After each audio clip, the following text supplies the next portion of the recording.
Hi and hello, watch fans, and welcome to another edition of The Real Time Show. With me, your friendly neighborhood jeweler, Aloma Joseph, and our infamous and friendly neighborhood watchmaker, Rob Nuds. We have today the founders of Chrono, Mr. Sam Rayner and Max Nordigian, in the studio. Welcome, gentlemen. Hi there. Thanks for having us on. Hi, guys. Thanks for having us. Where did we find you in the world, gentlemen? We're based in Hertford, in the United Kingdom, just outside of London.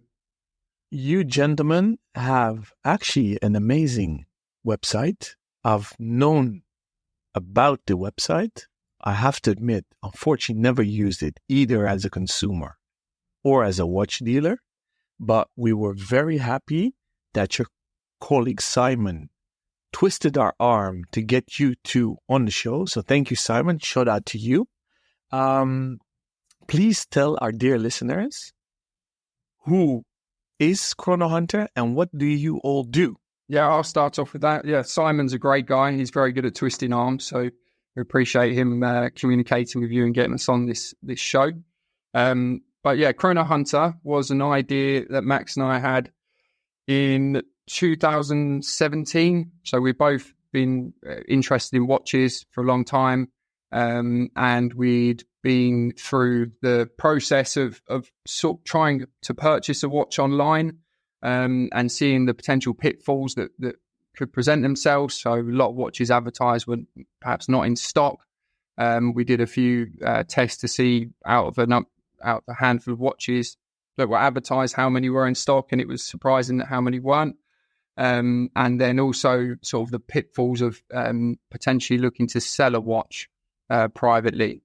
So we sort of saw there was an opportunity for us there, and we wanted to create the platform that offers people a safe and secure way to transact online with reputable retailers, both on the buying and the selling side. So if a private individual comes to us, they come to the Chrono Hunter website, puts in the information of the watch they're looking to buy or sell. That goes, once we've looked into it and reviewed the inquiry, we will then send that out to our network of retailers who will be able to present an offer to the customers. Could we summarize it as, for our US listeners, cars.com? In the UK, I guess you have sites like Hong Kong, WeBuyAnyCar.com. You match basically sellers with buyers in a reversed way of private people selling their watches and dealers trying to buy the watches? Yes, exactly that. So same business model or same concept, but in the luxury watch market. Could we say you guys were the first to do this? Because in the car world, it's rather common in every country. But for watches, we don't see that often. I can't even mention another colleague of yours that offers this solely. Because if you go to chronohunter.com, I don't see any watch that I can actually buy. Is that correct? Yeah, that's correct. We did look into the market. I believe we were the first to offer this concept. But yeah, you don't see any watches to buy. It's all live offers that will come through. There's no sort of advertising of retailers' stock. It will be a case of this is the watch that I'm looking to purchase, and we will then go out and get the offers, and it will be live offers of watches that are available to purchase straight away. I guess you're kind of a little bit like the retail version of the real-time show. You're connecting people, you're bringing people together, you're the black book of the e-commerce world in a sense. But how long does the process normally take? That's a good question. So we have customers that come in to sell their watch. The process is they put the watch up on the platform, it gets reviewed, an estimate gets sent to them. So that would be obviously using our data of previous watches. Once they're happy with the estimate, it can then go live to all our retailers. I mean, we've had people transacting in minutes because they're happy with the price and the location and who they are, or sometimes it can take a bit longer where some watches sometimes take a couple of days to sell because they're not everyone's not everyone stocks that type of watch, or they might not have a customer for it. So it does vary, but it is a quick process. Can you tell us what the most expensive sale you've managed to set up has been so far? We have done, so it was probably a combination of watches that were Patek Philippe watches that were done. So it was just under £1 million in one transaction, but it was actually 3 watches of a similar value. Crikey, that's one heck of a payday, I'm sure. Yeah. Well, when the higher the value of the watch, it's definitely a more rewarding experience, but it's more difficult to find the right buyer. Often the retailers that we work with will need to have a client in place for that sort of purchase. So I want to discuss actually both ends of the funnel, meaning let's do a case study from both a seller perspective, let's call it a consumer. And then after that, let's do from a B2B point of view where buyers are usually watch dealers, I assume. Both cases. So I'm John Doe. I have a Rolex Submariner. I go to your website. I've been playing around with your site before our call today. And you can either upload a link, which is very easy, or upload a picture or a URL even. So that was very user-friendly. So you just mentioned you guys will review it. Do you operate 7 days a week, less days? What's the process? Walk us through. So you get it, you verify it, and then what? Yeah, Monday to Saturday, we're in the office and a member of the team will be reviewing the inquiries that come in. We will look at, as Max said before, historic transaction data on our platform, first of all, to see, have we transacted this watch recently? Where were the offers? To give an accurate representation of the price someone's looking to achieve, or if they're looking to purchase a watch, the same scenario. We will say, look, based on our historic, we'll also use our knowledge of that the margins that retailers will look to make in the watch to educate the client as to what it's likely to be. This is sort of looking at the selling side. Obviously, the buying side would be different, and once a customer will send that estimate over, a customer will review it. If they're happy with that, it will go live to the retailers. They'll present their offers. The transaction will be completed. From a private individual looking to buy or sell, I suppose the benefits of using our service is not having to go round to pound the pavements and speaking to lots of different retailers, negotiating on price, looking at availability, also from if they're looking to purchase from a private seller, there's a huge amount of pitfalls that could come of that.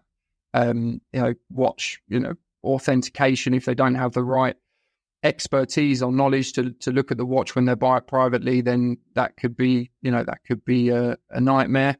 So that's sort of the service that we're providing. It's reputable retailers they're purchasing from, but they also get the because it's going to a large network, they're getting a fair price for what they're looking for. Let's zoom in really to the nitty-gritty of the details. So dealers get, I guess, a notification by email.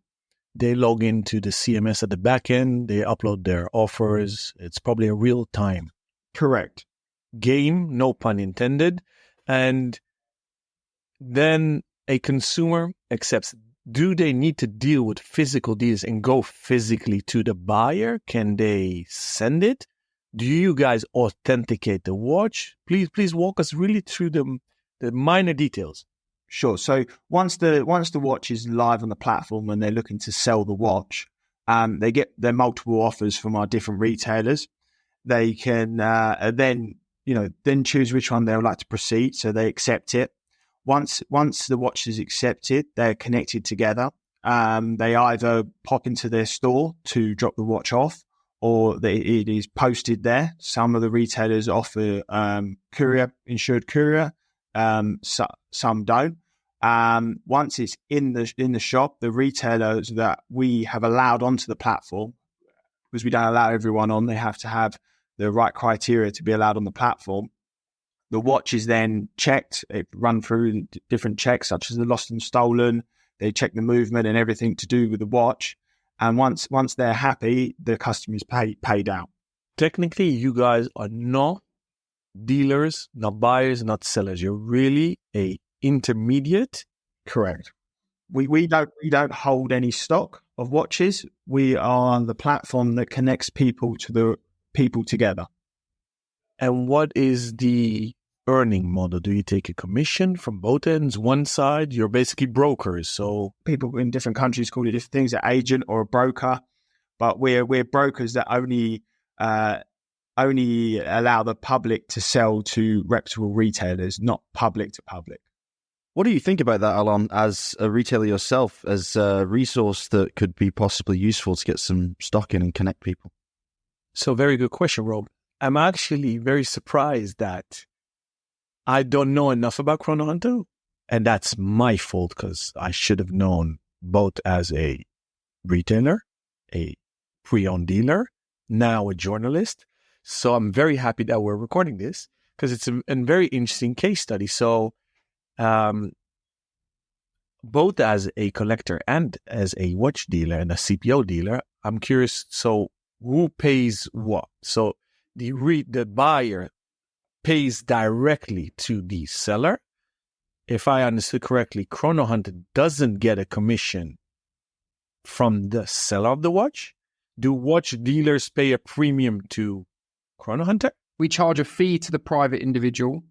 If they're selling a watch, if they're buying a watch, there is no fee. And there's a fee for the retailers. They pay us currently a flat monthly membership fee, and a small fee on the transaction, each transaction. So how many retailers do you actually work with at the moment? You must have quite an extensive network already. We have, it's in the UK at the moment, just that's the only place we're operating. And we've done business with over 90 retailers, but I'd say regularly it's probably sort of just over 30 that we do regular business with. And that will range from sort of like your small family-run businesses up to, like a PLC. So you answered half of my question. One of my questions was, how about international trading? You said for now, they're only UK buyers, dealers.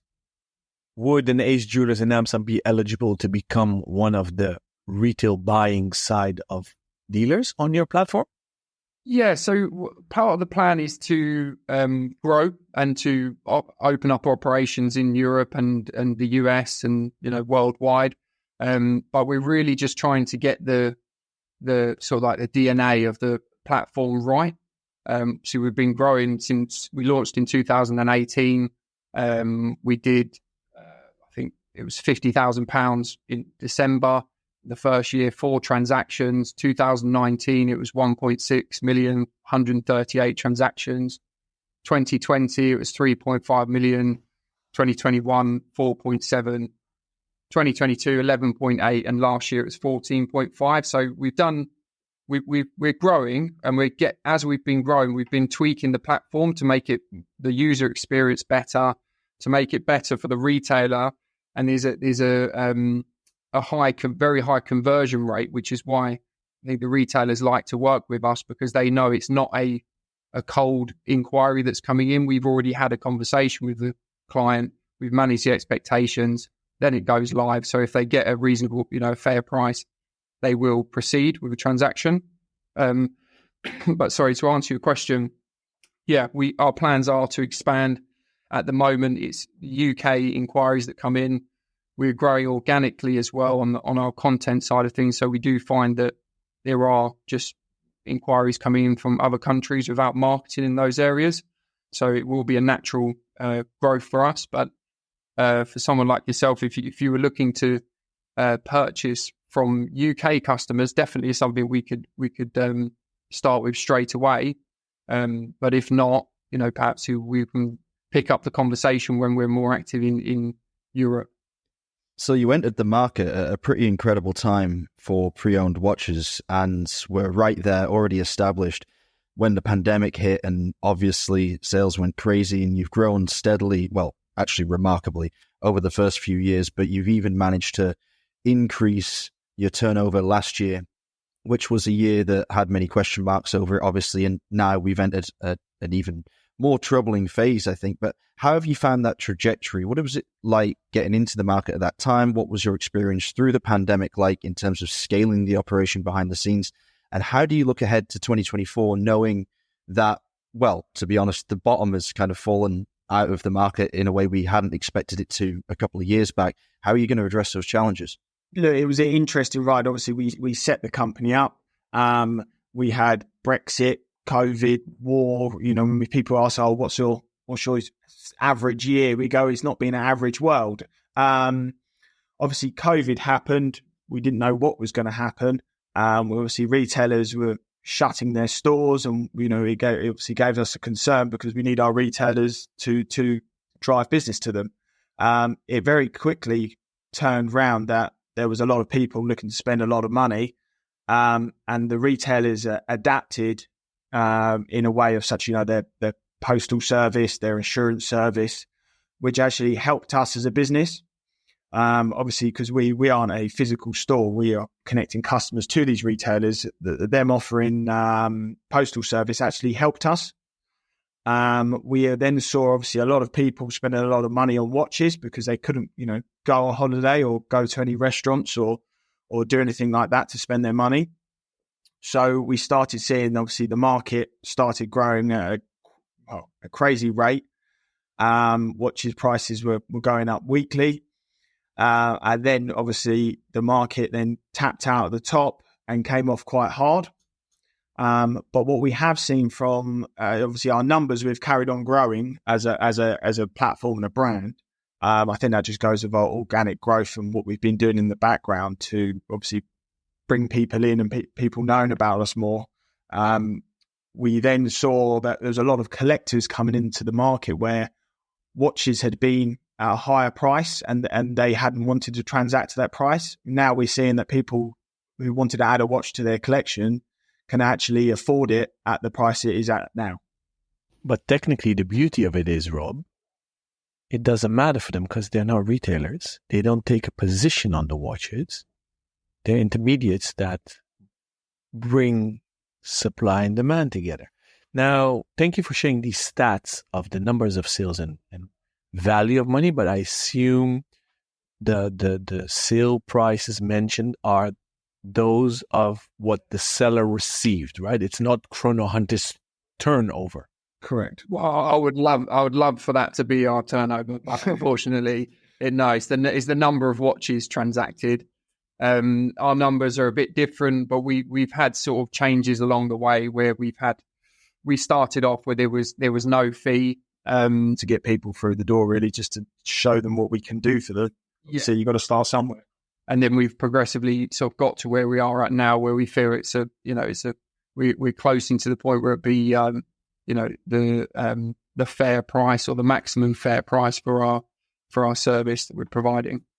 So how did you come up with the idea? And we're going to talk a little bit now about you two, how you came to the industry. What are your backgrounds? But maybe start with that. Maybe Max, give us your background first, then Sam follow up, and then tell us where the idea came from. Sure. So my background is London real estate, really. I've been in the property market since I left school, and that's the development side in London, buying land, planning and selling properties. With the journey of the property market, I bought my first watch and I sort of fell in love with watches, and so did the people around me who I was working with. And I sort of got a name, really, that, if anyone wanted a watch in the property market, they should speak to me. And then that sort of grew bigger and bigger. And as you picked up on, we're not retailers. So I was sort of had a handful of retailers who I respected and they had the right watches and the right prices. So I'd be pushing a lot of friends in the property industry to them. And then we realized that there was a big gap in the market, and that's where Sam and I started talking, and then Chrono Hunter sort of became an idea, and then an idea to a reality in the end of 2018. Yeah, and my background is very different. So it's in affiliate marketing in the sort of retail financial sector. So creating content and driving customers to trading platforms, to investment platforms. And then sort of, I did do a little bit of buying and selling of watches. There's probably only a handful of watches, and there was a bad experience with a private seller. Myself and a friend of mine ended up getting the watch stolen. We ended up with an envelope of money with £50 notes either side and paper in the middle, and it went under theft by deception, so it wasn't covered under insurance. So that was obviously a very a bad experience that kind of led me to think and start a conversation with Max about, there must be a safer way for people to transact. So that's how the two elements of Chrono Hunter came together, with Max being the sort of contact between the retailers, and then seeing myself having that bad experience. For it's a safe way for people to sell, and this is a good way to be sort of like the middleman in the business. What did you guys enjoy the most of switching from whatever you did to the watch world? I think the most enjoyable bit is the people we get to speak to. Obviously we wouldn't mention any names, but the people who come to and use the platform and the reviews we get, we're pushing on to nearly 1,500 5-star reviews, where people can't say anything but great things about us is really rewarding. We get to speak to our customers who are looking out for, certain watches, certain dates, actual watches they've been looking to buy for a little while, and they use us to get the watch they want. And it's a lovely feeling. Just going to second that, really. Is a lot to do with the people that we get to meet along the journey, and the different conversations that we're having, the stories that come along with the watches that people are looking to buy to mark certain occasions, or sell, to fuel another idea, or another, need the money for another project, but you hear the story that came along with the original purchase of that watch. And it's just really interesting. There's no sort of every day's quite different.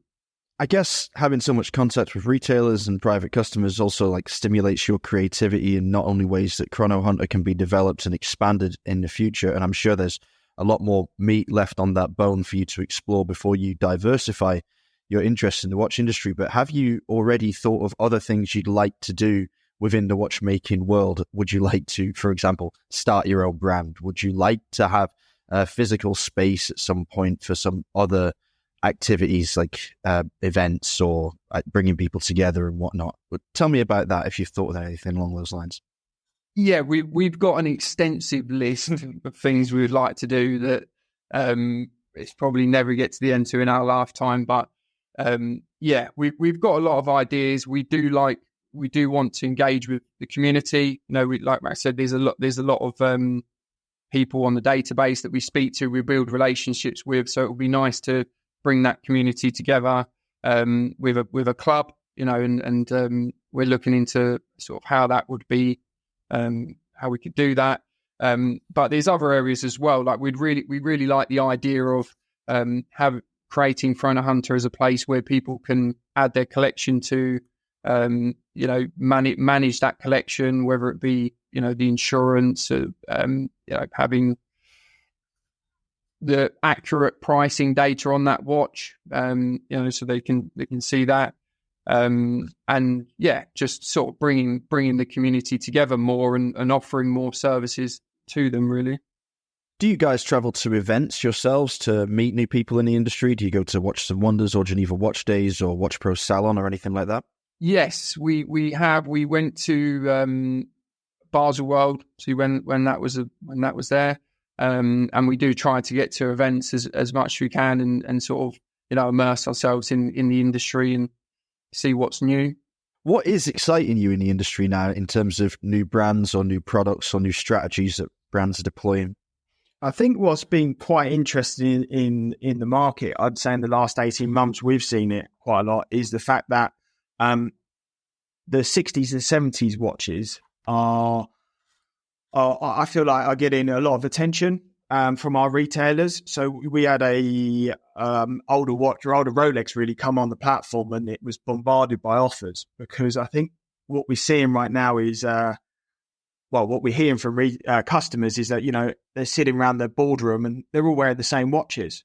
And then someone walks in with a 60s Rolex with a nice bit of patina, or the dial's faded, or the bezel has, and it's creating a bit of a spark in the market, where we're seeing people obviously wanting a very different variety of watches, really. So I think the vintage market is starting to really pick up. Just to add on that, Rob, I think one really interesting part of the industry, for us at least, is that the bigger brands have sort of really started to adopt or sort of accept the pre-owned market. Whereas when we first started, it was like, frowned upon. Yeah, I mean, it was sort of like a grey market. It doesn't sound too appealing. But you've had, like Rolex rolled out the pre-owned authenticated watches, which when we first started, that would have been, if someone said that would be the case, nobody would have believed it. So, the bigger brands sort of coming towards the pre-owned market, I think we saw some stats recently that said it was like a third of the whole luxury watch market was pre-owned watches now, and it's growing at a much faster pace. So that was quite interesting to see. I love the story about the boardroom. We assume, obviously, that the biggest volume on your platform are Rolex and Patek Philippe. If that assumption is correct, what other brands have a lot of attention on your platform?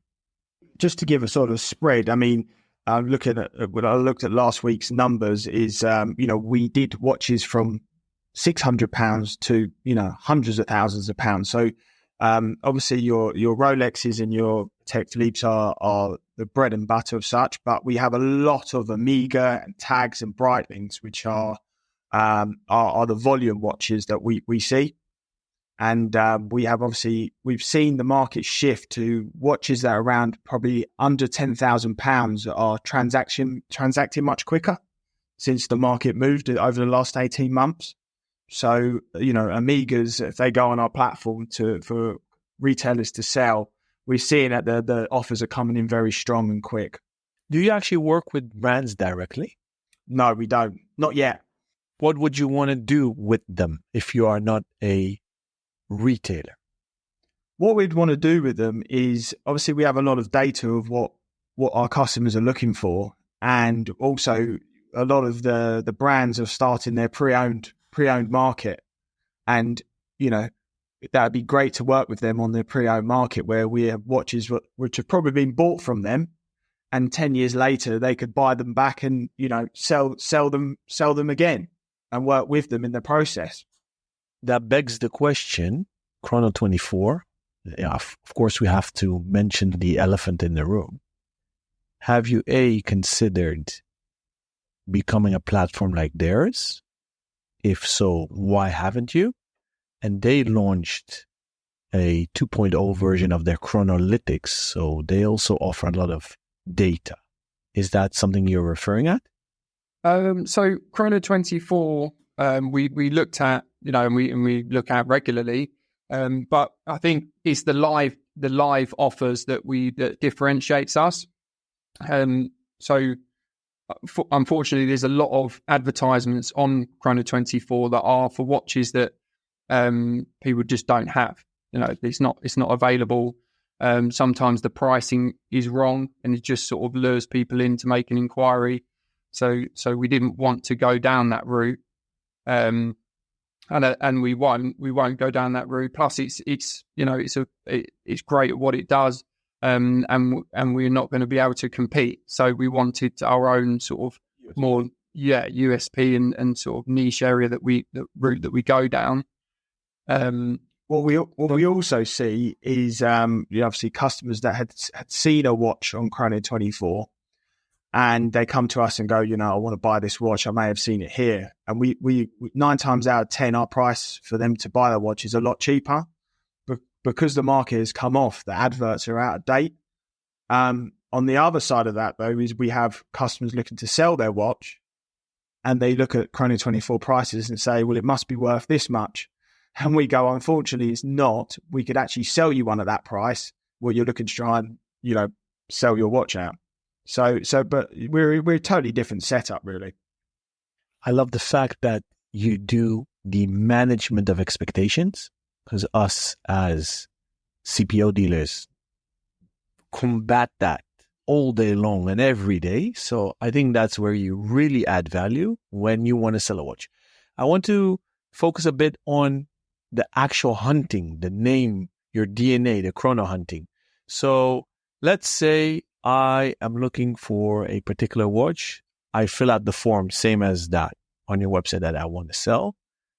And then what? Is that exactly the same flow? You curate and check if you approve the request. And then what do you do with my request if I want to buy a watch as a collector? So if you want to buy a watch as a collector, obviously we get all the right details of the watch you're looking for, the date of the watch you're looking for. Do you want the box? Do you want the papers? So we make sure we have the description, exactly what you want. Once you've agreed that you're happy with that, it will then go live to all our retailers on the platform. They will receive a notification. They then have the opportunity to submit a request back to you, an offer, with photos of their watch they can sell you, the condition, the price, all the information of the box or papers. It might not be, there's 2 options. It might be exactly the one you're looking for, or they might have one which is similar. So they'll give you options. So it allows you to be in the driving seat of to actually see what's available in the market. Will you ever consider selling watches yourself in the future? I know you've ruled it out. You've considered, you've ruled it out. Do you think that it could be that in the future you'll sell watches directly as a retailer? Look, we never say never, but we really want to be the best at what we're doing. And this service that we provide, people like it. We're growing. We do want to continue to grow that. As long as it's feasible to do so, but there may be an opportunity there in the future, but it's not in the business. It's not in the business plan. It's not a priority of ours. We do often see watches that people do want to sell, for example, that sit around for longer than others, that may not be it might be stock that sits around a bit longer for retailers, so they're not that interested in buying it. So we need to make sure that we're servicing the clients as best we can. So we're always looking at different routes of how we can do that. One idea that we were talking about recently is he's sort of like a hybrid on the consignment side of things, because customers that have too high of an expectation to sell at an outright sale price, a stock price, for retailers, but they might have a sort of an in the middle expectation, so it's not quite the retailer price, end user purchasing price. We're looking at how we can manage that, where it sort of might sit around for a bit longer, but it's an opportunity for a retailer if they have a customer that comes in and they're happy to take a smaller margin, but the watch just comes in and goes straight out. That's something that we might, that we're looking at how we can help those customers more. We're always looking at sort of different ways we can optimize the business. You've already explained that you're able to observe trends as they're happening. So either pricing trends or aesthetic trends, something like vintage becoming very popular again. But is it useful for you to project what those trends might become in the future? Or does it not really matter? Because you're there to connect people. You're a concierge service in a manner of speaking. Does it matter that you can foresee what's coming, or is it really not of much value to you? To us, it does matter, because if we can see the trends move into more of a vintage watches, we would want to make sure we have the retailers who are specialised in the vintage watches to look after our customers. We obviously always want to be one step ahead. So, say we're saying the vintage is up and coming. we better make sure we're up and coming with it, so we can make sure we're always there to look after our customers. So do you actively go out and try and procure new retailers that you feel would be useful partners to fulfill a projected trend in that way? And I guess it works for pricing as well, right? If you see that, watches that are under 5,000 euros are suddenly selling like hotcakes, go and find a retailer that has a huge amount of watches in that price bracket. Yeah, definitely. Look, we're not looking to work with everyone, but we want to work with a broad range of retailers that sort of have different needs. And there is enough business out there for us to add more retailers that we're working with. But yeah, we try to make sure that we have partners that need what we're providing. And if we have some, like Max said, some older model watches that not everyone's looking to purchase, we'll look at who we could partner with that might be their sort of forte, that might be their interest.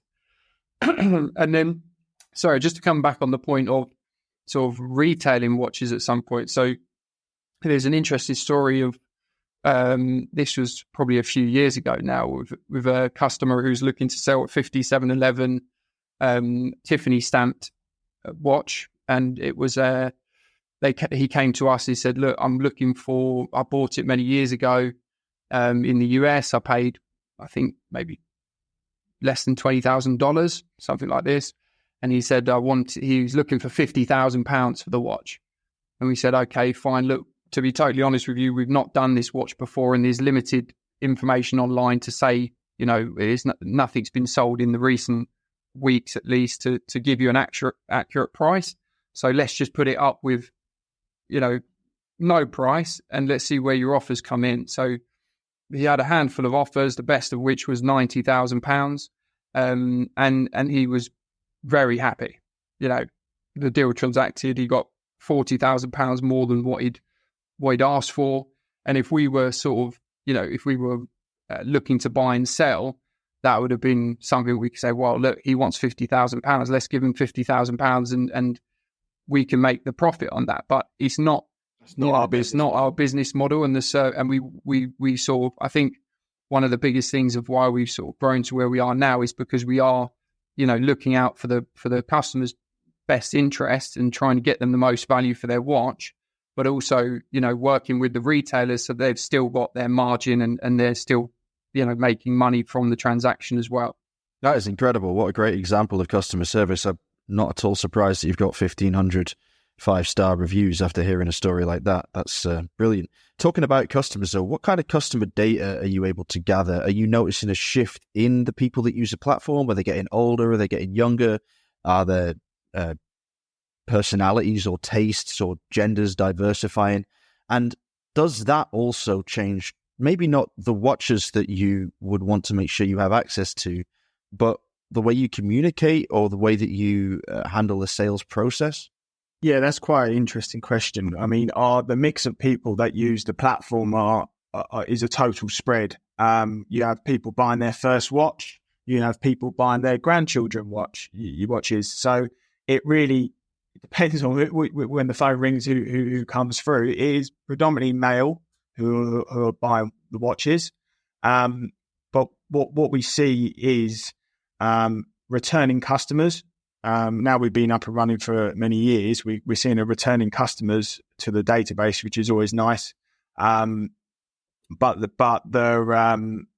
the watches, as I said, we even had a customer sell a £600 tag watch and then loved the process and then came back and sold over £100,000 Patek Philippe. So it really does range. Yeah, that is one heck of a spread. Do you think that in the future, and we're talking maybe 10, 20 years away, that the next generation that's coming through will still have the same interest in luxury watches that they do at this moment? Do you think that there's enough being done to cultivate interest in the up-and-coming demographic?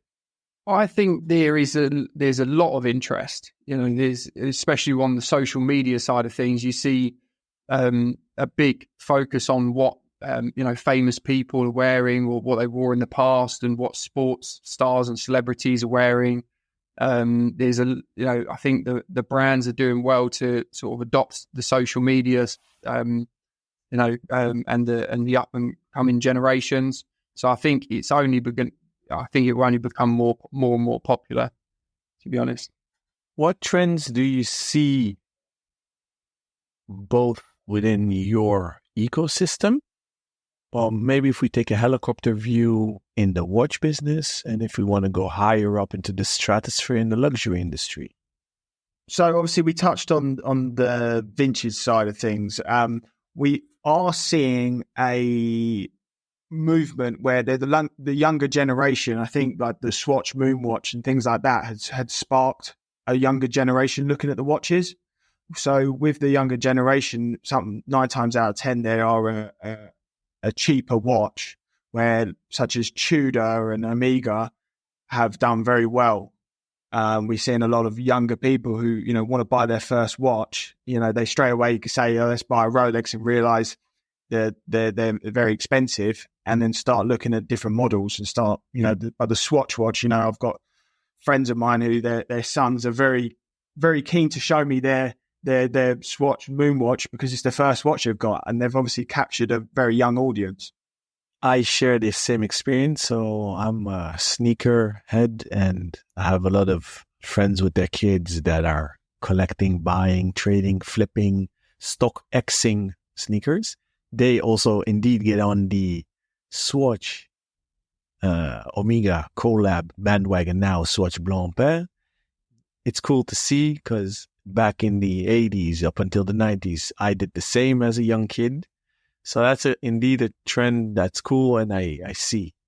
Talking of one generation that's younger, so up until 10, do you think that in 2 decades from now, they will want the high-end luxury watches? I think so. I do think so. I think, there's a big push towards the tech, wearable tech, and, monitoring your health and your emails and everything on your wrist now. But I actually think that as time goes on, it may become sort of something that people want to disconnect a bit more from. And it's a totally different market for that. But I think you will see that the younger generation, like Max said, with the Omega, is sort of getting a taste into that market, and then sort of seeing what's on the next, what's the next level up and the next level up. I think there's definitely going to be, maybe more interesting watches in the next, the young generation than there would be, especially with social media. Yeah. It's what we're seeing with social media. Again, going back to family of friends, people. Young children forward me different watches, asking me about it. How much does it cost, at a young age? So I think there's definitely some growth there. I saw on your website you wrote something about after sales service. Do you actually offer that service to revise, repair watches? No, so we don't, but we have a company that we can refer business to that do offer that service. It's not something that we do. It's more of just an introduction, and it's something that we will we're looking to update that page as well, actually, and do more referrals, because we get asked so often, do you do the repairs, do you do the servicing, Valuations and things like valuations, yeah. So it's definitely something that we'll push more on, but it will be on a referral basis to a third party. Would you ever offer this service for fine jewelry? Not at the moment. We never say never. We are pushing really hard with the watches at the moment, and I think the growth of that in the UK then to expand is number one on the list. But obviously we're Sam and I always people looking at how we can grow. So we wouldn't say never.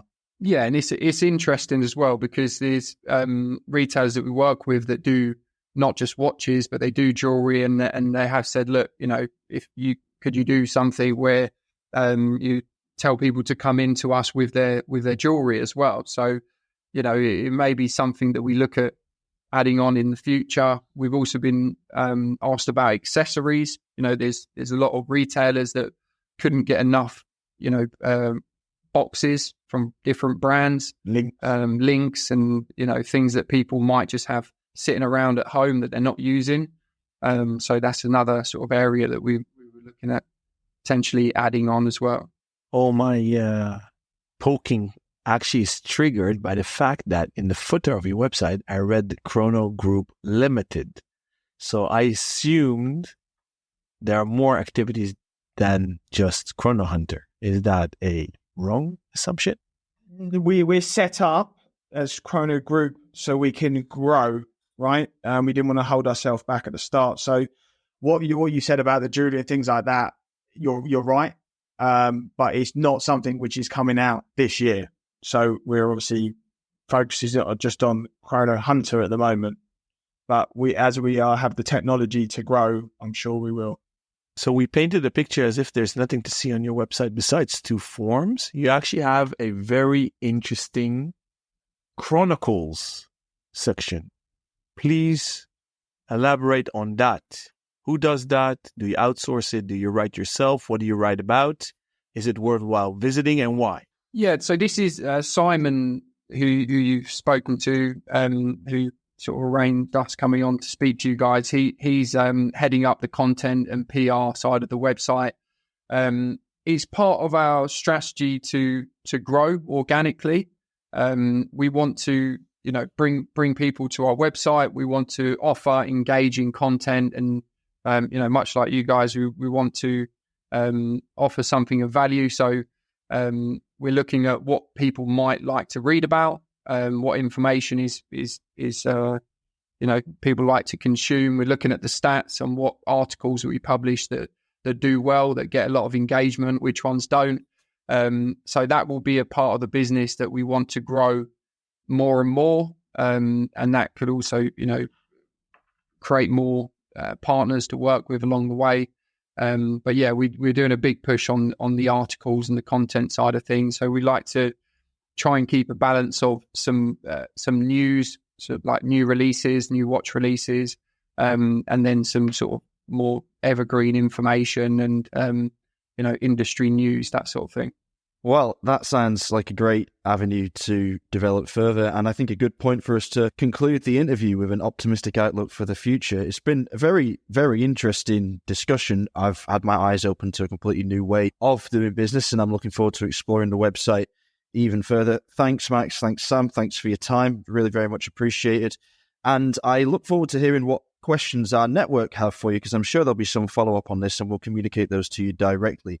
If you would like to join that network, you can get in touch with Alon or I via the usual channels, either via Instagram at therealtime.show or via the contact form on the website, www.therealtime.show, or via our emails, either Rob or Alon at therealtime.show. We'll be back soon with more top quality watch content. Until then, stay safe and keep on ticking.